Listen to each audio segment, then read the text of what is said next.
A very good morning to all of you and a very good afternoon.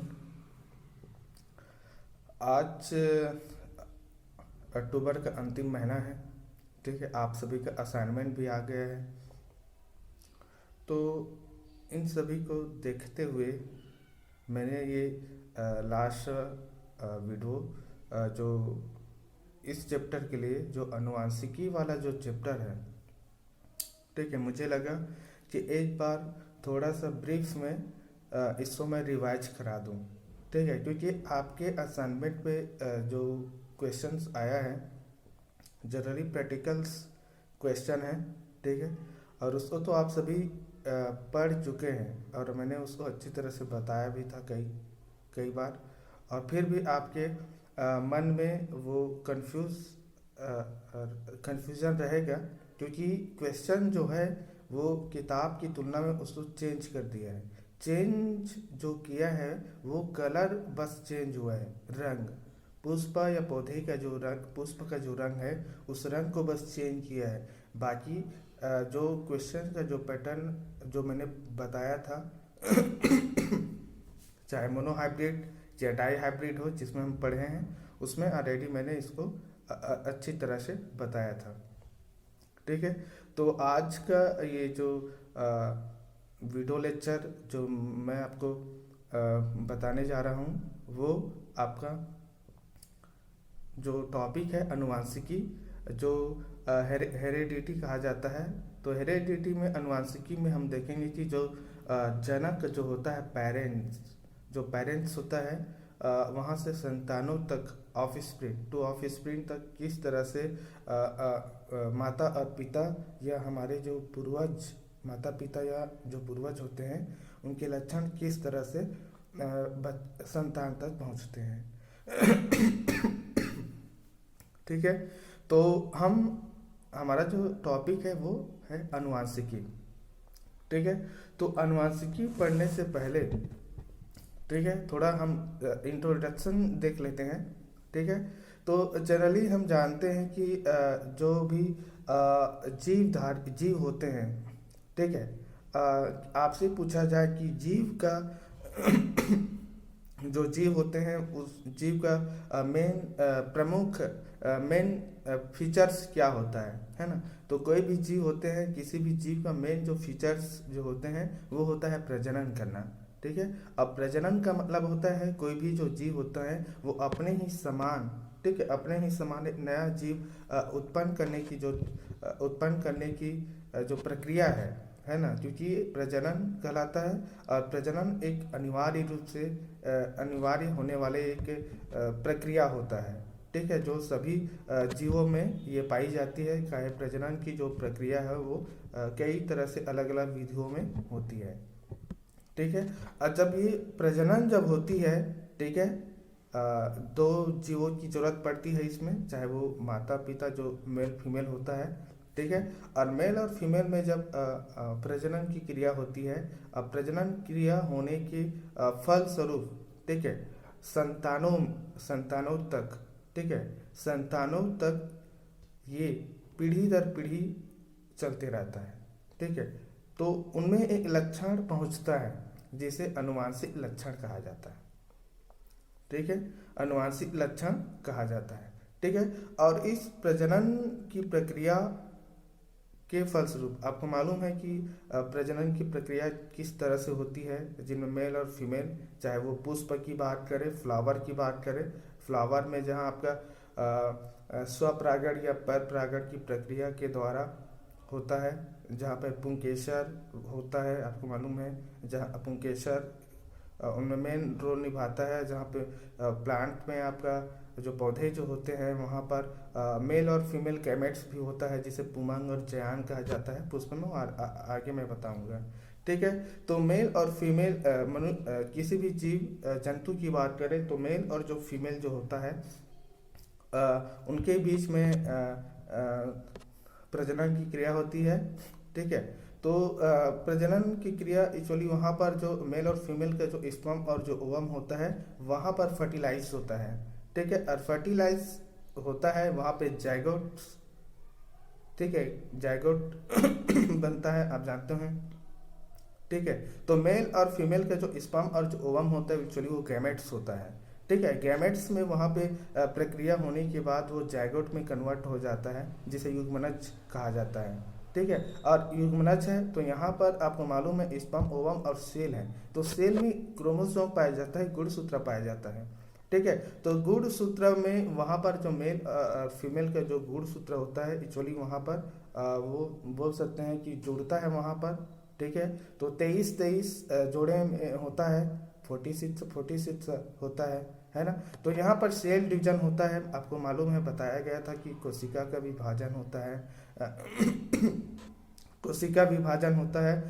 तो कोशिका विभाजन में यहाँ पे स्टार्टिंग में समसूत्री विभाजन होता है, जहाँ पे मेल और फीमेल एक्चुअली जो डाटर सेल होता है, जो बच्चों में होने वाले जो सेल बनता है, नया सेल डाटर सेल होता है, तो वो पेरेंट्स सेल के इक्वल होता है समसूत्री विभाजन में।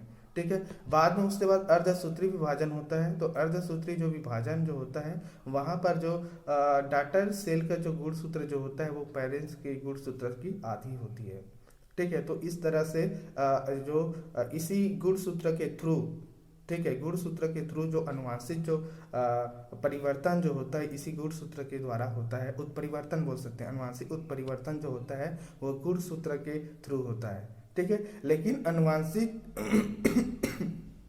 लेकिन मेन देखा जाए तो अनुवांशिक जो एक पीढ़ी से दूसरी पीढ़ी में जो पहुंच रहा है, जरूर मेन रोल गुणसूत्र ही है ना, लेकिन डीएनए, ठीक है, क्योंकि डीएनए जो होता है वो भी गुणसूत्र, डीएनए और जो जीन होता है वो एक ही साथ वो एक्चुअली कंबाइंड अटैचमेंट रहता है। ठीक है, तो गुणसूत्र, डीएनए, ठीक है, और डीएनए का जब सबसे अंतिम जो यूनिट्स जो होता है वो जीन होता है। ठीक है, तो ये हुआ जनरली इंट्रोडक्शन, जिसमें यहाँ पर जो जीव होते हैं वो अपने ही समान जीव उत्पन्न करते हैं। मनुष्य के जो बच्चे होते हैं वो मनुष्य होते हैं, और कुत्ते का बच्चा कुत्ते होते हैं, और गाय के बच्चे गाय, और हाथी का जो बच्चा होता है वो हाथी ही होता है। ठीक है, और ये प्रक्रिया हमेशा चलते रहता है ये। ठीक है, क्योंकि ये जो मैंने जो बताया कि मनुष्य की संतान जो होता है वो हमेशा मनुष्य, बंदर की संतान बंदर, गाय की संतान गाय, और कुत्ते के संतान कुत्ते, हाथी का जो बच्चे होते हैं वो हाथी बनते हैं। एक्चुअली ये जो एक प्रक्रिया होता है जो अपनी ही जाति, क्योंकि इसमें अपनी ही जाति, क्योंकि मनुष्य एक जाति है, बंदर एक जाति है ना, तो अपनी ही जाति के सदस्यों के साथ इनमें समानता प्रदर्शित करते हैं, जिसे एक्चुअली इस प्रक्रिया को जीव समान जीव पैदा करते हैं, जीव समान जीव पैदा करते हैं, लाइट बिगेट्स लाइट। ठीक है, तो इस तरह से यही कारण है जिसकी वजह से ये प्रक्रिया होता है। ठीक है, अब बात करते हैं हम, कन्फ्यूजन दो टर्म में होता है, एक जो होता है अनुवांशिकी जिसे जेनेटिक्स कहा जाता है, इंग्लिश में टर्मिनोलॉजी है, और एक होता है अनुवांशिकता।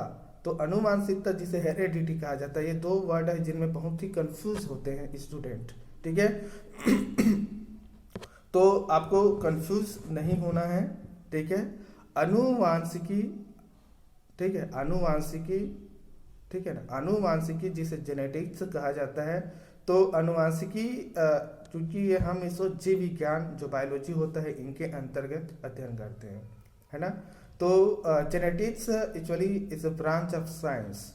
ठीक है, जीव विज्ञान की शाखा है। ठीक है, और इसमें हम अध्ययन करते हैं जीन होता है, वेरिएशन होता है, विभिन्नता होता है, और जो अनुवांशिकता जो होते हैं, हेरिडिटी होता है, वो एक पीढ़ी से दूसरे पीढ़ी में ये जाता है ना। तो इन्हीं का अध्ययन हम करते हैं जीव विज्ञान के अंतर्गत। एक्चुअली इसी को ही कहा जाता है अनुवांशिकी कहा जाता है। आपकी किताब में गलत छपा है। ठीक है, पीढ़ी दर पीढ़ी जो पहुंचता है वो अनुवांशिकता हेरिडिटी होता है। ठीक है, आपके किताब में वहाँ पे कुछ मिस्टेक हुआ है हिंदी के टर्मिनोलॉजी में, इंग्लिश में सही दिया है हेरिडिटी। ठीक है, तो जेनेटिक्स जो जीव विज्ञान जो होता है, ठीक है, जेनेटिक्स जो अनुवांशिकी जो होता है वो जीव विज्ञान की वह शाखा होती है जिसमें हम जीवों में जो जीन होता है, विभिन्नता वेरिएशन होते हैं, ठीक है, विषमता समानता समानता होते हैं, है ना। और अनुवांशिकता के बारे में जो अध्ययन करते हैं वो क्योंकि ये जीवों में अध्ययन करते हैं तो इसे जेनेटिक्स कहा जाता है, ठीक है। Genetics is a branch of science dealing with the study of gene variation and heredity in organisms, ठीक है। तो ये हुआ अनुवांशिकी, ठीक है।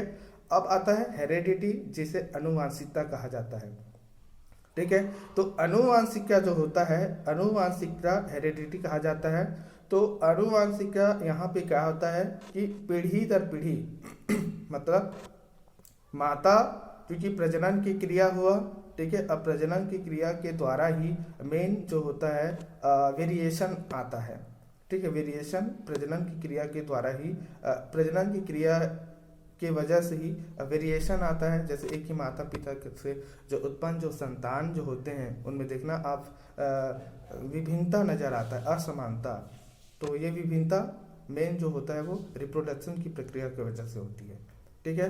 तो माता पिता जो पेरेंट्स होते हैं या पूर्वज, ठीक है। तो माता पिता या पूर्वज के जो गुण होता है, ठीक है, जो गुण जो होता है अनुवांशिक गुण होते हैं, ठीक है।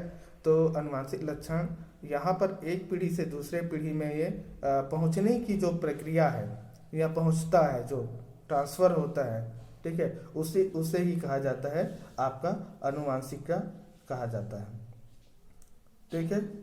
क्लियर। तो ये मेन टर्मिनोलॉजी है, ठीक है, अनुवांशिकी और अनुवांशिकता, ठीक है। इसके बाद हम थोड़ा फास्ट चलेंगे, ठीक है, ज़्यादा लंबा वीडियो लेक्चर नहीं बनाएंगे, ठीक है। इससे बाद आपकी किताब में जो भी आपके दिया है एसजीओ में समानता विभानता, जिस तरह से माता पिता दादा दादी नाना नानी वो सब आप लोगों ने देख लिए हैं, ठीक है। इससे बाद हम जो होता है हम सीधा वेरिएशन वगैरह सब आप पढ़ लिए हैं, ठीक है। डायरेक्ट जो हम आते हैं वो मेंडल के बारे में आ जाते हैं सीधा, ठीक है। तो मेंडल के बारे में कभी कभी मल्टीपल चॉइस क्वेश्चन में पूछा ही जाता है, क्योंकि जेनेटिक्स का सबसे पहली बार जो अध्ययन जो किया था वो ग्रेगर जॉन मेंडल, जिसे अनुवांशिकी का फादर जनक, अनुवांशिकी का जनक कहा जाता है, ठीक है। तो ग्रेगर जॉन मेंडल जो होता है वो प्रथम ऐसे वैज्ञानिक रहा है, ठीक है, प्रथम ऐसे वैज्ञानिक रहा है जिन्होंने मटर के पौधों में, ठीक है, जिन्होंने मटर के पौधों में उनके गुण उनके लक्षणों का अध्ययन किया, जहाँ पे जनक से उनके पेरेंट्स में किस तरह से प्रदर्शन होता है इसके बारे में उन्होंने अध्ययन किया था, ठीक है।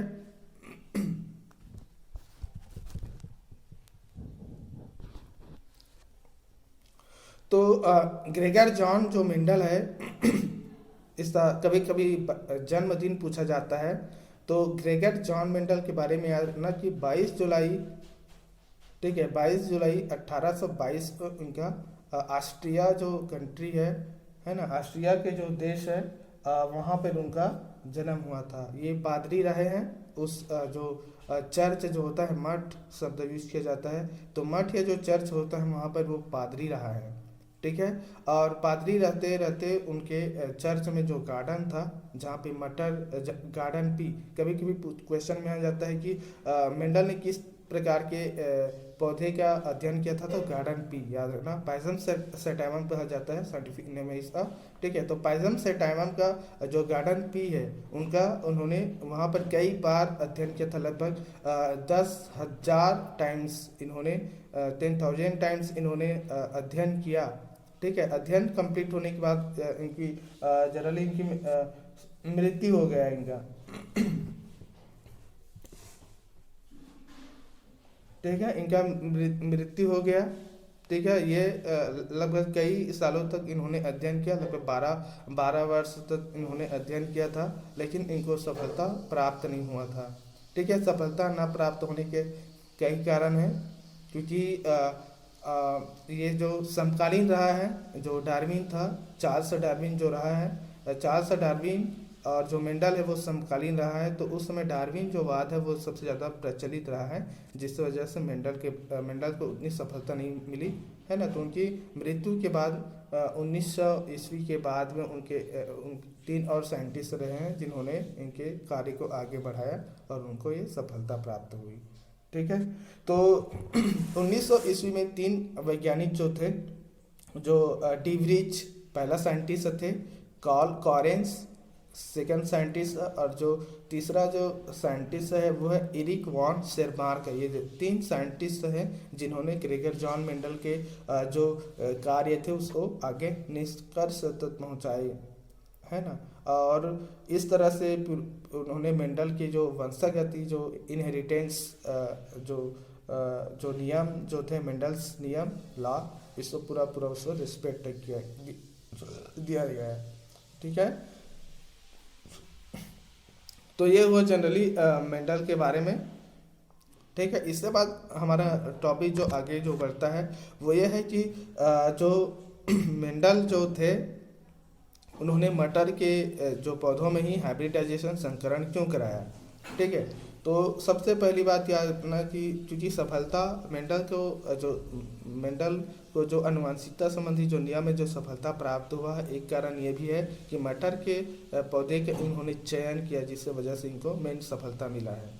ठीक है, तो पहला जो कारण ये है कि मटर के पौधे का चयन का जो मेन जो कारण जो है, पहला कारण ये बोल सकते हैं कि मटर का जो पौधा जो होता है वो एनुअल प्लांट होता है, 1 वर्षीय पौधा होता है, जिसके वजह से इनका जो लाइफ साइकिल जो होता है, जीवन चक्र जो होता है, जहाँ पे सीड जर्मिनेट होता है, फिर वो पौधे बनता है, पौधे में फूल आता है, फूल में उसमें पुष्पों के बीच में पर परागण स्वपरागण होता है, फिर वो फिर से नया पौधे, है ना, इस तरह से वो पौधे बनाते हैं, पुष्प बीज, इस तरह से वो लाइफ साइकिल चलते रहता है। तो इनका जो लाइफ साइकिल जो होता है वो बहुत छोटा होता है, जिसकी वजह से इनका जो एक पीढ़ी से दूसरी पीढ़ी में अध्ययन करना बहुत ही आसानी होता है। तो ये पहला कारण था।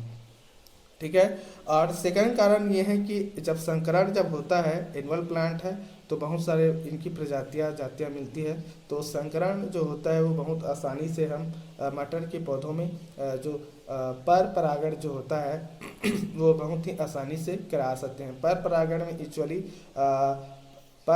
एक्चुअली इसमें ये होता है कि जो 2 पुष्प होते हैं, 2 पौधे होते हैं। ठीक है, तो 2 पौधे जो होते हैं, 1 पौधे और 2 पौधे, तो 1 पौधे के पुष्प के जो पुंकेसर दूसरे पौधे के पुष्प के पुंकेसर जो स्टिग्मा स्टाइल से होते हुए वो वहाँ पर पहुँच जाता है, ओवरी पे पहुँचता है और वहाँ पे फर्टिलाइज होता है। तो ये एक प्रक्रिया होता है। ठीक है, और स्वपरागण में क्या होता है, जो अपने एक पौधा है और एक पौधे में बहुत सारे पुष्प होते हैं, है ना, तो एक पौधे के पुष्प उसी पौधे के दूसरे पुष्प में पुंकेसर का वर्तिका से वर्तिकाग्र, जिसे स्टिग्मा स्टाइल कहा जाता है, वहाँ तक पहुँचने की जो प्रक्रिया है वो पॉलिनेशन होता है, स्वपरागण कहा जाता है। तो ये दूसरा कारण था। ठीक है, तीसरा जो कारण ये था कि मटर के जो पौधे होते हैं उनमें स्पष्ट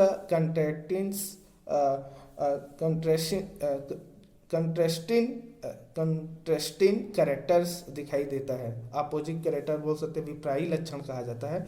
तो मटर के पौधे में स्पष्ट विपरीत लक्षण दिखाई देता है। ठीक है, यहाँ पर क्वेश्चन बनता है कि ग्रेगर जॉन मेंडल ने मटर के विपरीत लक्षण के लिए कितने लक्षण लिए थे, है ना। तो यहाँ पर आप याद रखना 7 जो विपरीत लक्षण लिया था उन्होंने, कैरेक्टर लिया था, जहाँ पे डोमिनेंट जो प्रभावी और जो अप्रभावी रिसेसिव कैरेक्टर्स और डोमिनेंट जो कैरेक्टर है वो वहाँ पर स्पष्ट रूप से दिखाई दिया था। ठीक है, तो 7 जो कैरेक्टर जो था वो पहला यहाँ पे याद रखना, क्योंकि यहाँ से मल्टीपल चॉइस क्वेश्चन हमने बहुत सारा आप लोग का जो ये अभ्यास में जो टेस्ट हो रहा है यहाँ से क्वेश्चन बनाया गया था, और ये क्वेश्चंस आपका मुख्य जो परीक्षा है वहाँ पर भी ये पूछा जा सकता है। ठीक है, तो पहला जो ये है याद रखना कि पहला जो कैरेक्टर जो लिया था वो बीज की आकृति, शेप ऑफ सीड। ठीक है, तो बीज की आकृति कैसा है, तो बीज ग्रेगर जॉन मेंडल ने जब मटर की अध्ययन किया तो 2 प्रकार के बीज लिया था। एक जो था वो राउंड था, गोल था, स्मूथ था, चिकना था, ठीक है। और सेकंड जो था वो रिंकल झुर्रीदार था, जो थोड़ा सा चपटा चपटा रहता है। आप मटर देखे होंगे, वहाँ पे गोल भी होता है, थोड़ा थोड़ा चपटा होता है, रिंकल्स कहा जाता है। तो ये पहला करेक्टर जो होता है बीज की आकृति, जहाँ पे प्रभावी जो होता है वो गोल चिकना बीज होता है, और अप्रभावी जो होता है वो झुर्रीदार बीज होता है, ठीक है। सेकंड जो करेक्टर जो होता है वो रंग की बात करता है, ठीक है। बीज पत्र का जो रंग होता है, ठीक है, तो बीज पत्र का जो रंग होता है प्रभावी जो होता है वो येलो होता है, पीला होता है, और हरा जो होता है वो अप्रभावी होता है, ठीक है। तीसरा नंबर का जो कैरेक्टर है, विपरीत जो लक्षण होता है, वो है पुष्प का रंग, कलर, फ्लावर कलर, ठीक है, कलर ऑफ फ्लावर। तो यहाँ पर दो प्रकार के कलर लिया था, याद रखिएगा, एक लाल और सफ़ेद। लाल जो होता है वो प्रभावी होता है, डोमिनेंट, ठीक है, डोमिनेंट कैरेक्टर होते हैं, और आपका जो सफ़ेद जो होता है वो अप्रभावी रिसेसिव कैरेक्टर्स होता है, ठीक है। चौथा जो लक्षण जो लिया था वह है जो फली जो होता है, ठीक है, फली एक्चुअली जो होता है मटर का, आपने देखे होंगे मटर के पौधे में जहाँ पे उसका फल लगा रहता है, तो उसमें कंप्लीट सेट रहता है, बीजों का सेट रहता है, 5 या 7 का सेट रहता है, जिसे फली इस शब्द यूज किया जाता है उसके लिए, ठीक है। तो फली की जो आकृति जो था वो चिकना भी था, और एक एकदम संकीर्ण था, वो संकीर्णित था, वो कंट्रास्टिंग था वो, ठीक है। तो ये हुआ आपका चौथा। पांचवा जो होता है वो फली का कलर देखा गया। तो फली का जो कलर है वो 2 कलर था, आप देखे होंगे स्टार्टिंग में ग्रीन कलर रहता है, फली का जो कलर है ग्रीन कलर रहता है, वो प्रभावी होता है, और जैसे जैसे वो मेच्योर होते जाता है फली, वो धीरे धीरे वो येलो कलर में कन्वर्ट हो जाता है, तो पीला जो कलर होता है वो अप्रभावी होता है, ठीक है। इससे बाद 6 नंबर में जो है वो फ्लावर की स्थिति देखा जाता है कि पुष्प की स्थिति किस तरह से है ना। तो पुष्प के 2 स्थिति होता है, एक होता है कक्षस्थ होता है, कक्षस्थ कहा जाता है कि कहाँ से उसका जो पुष्प जो होता है, आपने देखे होंगे जो पौधे, जैसे कि मटर के पौधे हैं, ठीक है, छोटा रहता है, ज़्यादा रहता नहीं है, उसका जो पत्तियाँ जो होते हैं एक दूसरे के समांतर होते हैं, इक्वल ऐसा, ठीक है। और पुष्प जो होते हैं वो लगे हुए रहते हैं, जैसे कच्छ में लगा रहता है, कक्षस्थ रहता है, और जो अप्रभावी जो होता है वो अग्रस्त रहता है, ठीक है। उसका पौधे की लंबाई बहुत इंपॉर्टेंट है, क्योंकि पौधे की लंबाई बहुत इंपॉर्टेंट है, ठीक है। तो मटर के पौधे के लिए जो विपरीत लक्षण जो 7वां